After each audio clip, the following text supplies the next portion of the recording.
नमस्कार दोस्तों मैं एक बार फिर हाजिर हूँ आपके सामने टॉप करियर्स की सीरीज में। हम आज जब बात करेंगे वो सब्जेक्ट से रिलेटेड ही, जैसा कि आपका कॉमर्स था, अब नॉन मेडिकल की बात करेंगे।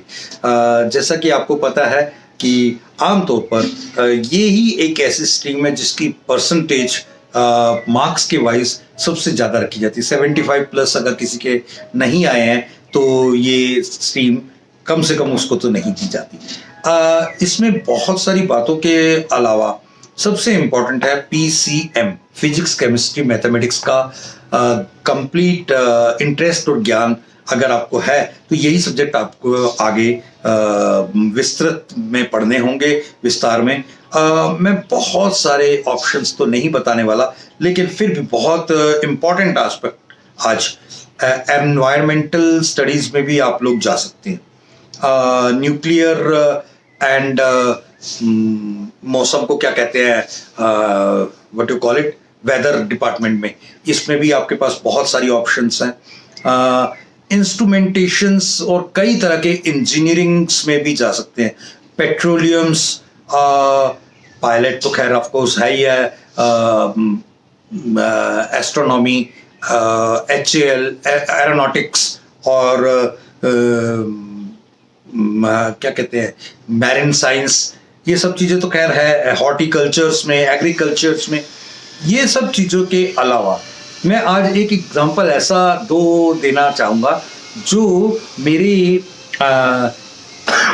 सॉरी, ऑफ कोर्स स्टूडेंट तो नहीं थे डायरेक्टली इनडायरेक्टली, लेकिन मेरे काफ़ी बहुत छोटे बच्चों की तरह ही थे, क्योंकि वो डायरेक्टली इनडायरेक्टली मेरे साथ एसोसिएटेड है और बहुत बचपन से उनको मैंने ग्रो करते हुए देखा।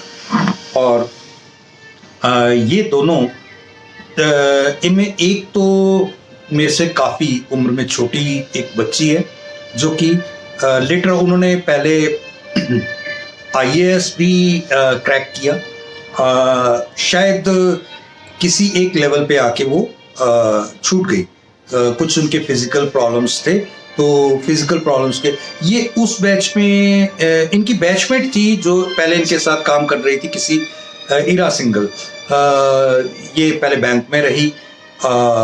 उन्होंने IAS वगैरह को काफ़ी कोशिश किया, शायद कुछ फिजिकल या मेडिकल रीजंस के कारण इन्हें नहीं मिल पाया। हाँ, लेटर ऑन ये बैंक में ही इन्होंने ग्रो करते हुए अभी बहुत अच्छी ये पोस्ट पर हैं, और ये इंजीनियरिंग से होते हुए बैंक में एक बहुत बहुत बड़ा नाम बनकर उभरी हैं। और फिजिकली बार बार मैं ये वर्ड यूज़ कर रहा हूँ तो आप इस बात को समझिए कि नेचर ने उन्हें वो कई बख्शिशें शायद अता नहीं फरमाई थी, मगर इनका जुनून इतना ज़्यादा बड़ा था, इनकी ताकत, इनका सोच, इनका she is married, having a beautiful baby, और अब ये बैंक में बहुत शानदार तरीके से काम कर रही हैं और कई लोगों के लिए प्रेरणा स्रोत है। इससे अगेन एक बात साबित हो रही है कि जो व्यक्ति कॉमर्स में थे वो साइंस का काम कर रहे थे, पिछले वीडियो में बात किया था।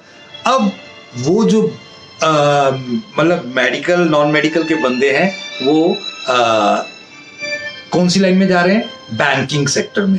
तो एक और नाम लेता हूँ, ये इनका तो नाम लेने में मुझे कोई हर्जा नहीं है, क्योंकि ये मेरे हॉस्टल में मेरा रूममेट हुआ करते थे और कॉलेज में। तो हम मतलब पतले दुबले से, ये बिहार के राजपूत थे और शायद वहाँ के किसी बहुत बड़े मिनिस्टर की बेटी इनकी वाइफ है। और इन्होंने मेरे साथ जब ये ग्रेजुएशन में थे तो ऑफ कोर्स मैं बामुश्किल टॉप 10 में कहीं फीचर किया था। बहुत कम नंबर थे मेरे, 70 समथिंग, 71 72। इनके एग्जैक्ट 76 थे, मुझे याद है कि ये यूनिवर्सिटी में इनका शायद कॉलेज में इनका शायद सेकंड प्लेस था, और ये मार्क्स बहुत मुश्किल से आते हैं इतने। इन्होंने इसके बाद आर्मी में, इनके पापा भी थे एयरफोर्स में, मेरे पापा भी आर्मी में थे, तो हम जम्मू से ट्रांसफ़र होकर कहीं और चले गए। मैं दिल्ली वापस आ गया, ये कहीं शायद बॉम्बे कहाँ। इन्होंने इस दौरान इंडियन एयरफोर्स क्रैक किया और इस तरीके से इन्होंने पहले शायद लॉजिस्टिक पायलट ये बने ग्राउंड ड्यूटी, और उसके बाद धीरे धीरे धीरे चलते हुए ये इस समय if I am not mistaken, क्योंकि मैं पिछले कुछ समय से इनके संबंध में नहीं हूँ, उनके संपर्क में नहीं हूँ, तो ये आज की डेट में इक्वलेंट टू ब्रिगेडियर पोस्ट पर कार्यरत है।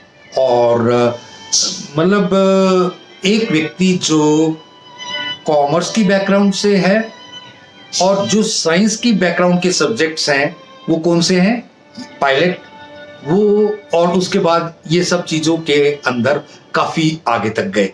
ये पॉसिबल है, ये पॉसिबल है। अगर आप इसके लिए बहुत डिटेल मांगेंगे तो मैं हर डिटेल देने के लिए तैयार हूँ।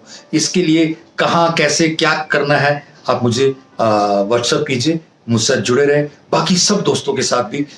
मैं सबसे इंपॉर्टेंट बात बता क्या कहता हूँ, सब्जेक्ट्स इंपॉर्टेंट है मगर वो मार्ग है, रास्ता है, जरिया है, टूल है, लेकिन मंजिल नहीं है। ये बात आपको हमेशा याद रखनी चाहिए और अपनी मंजिल की तरफ आपको अच्छे से निकलना चाहिए। और ये अगर आपको जिस दिन आ गया ना, उस दिन बातें बननी शुरू हो जाएंगी। Thank you.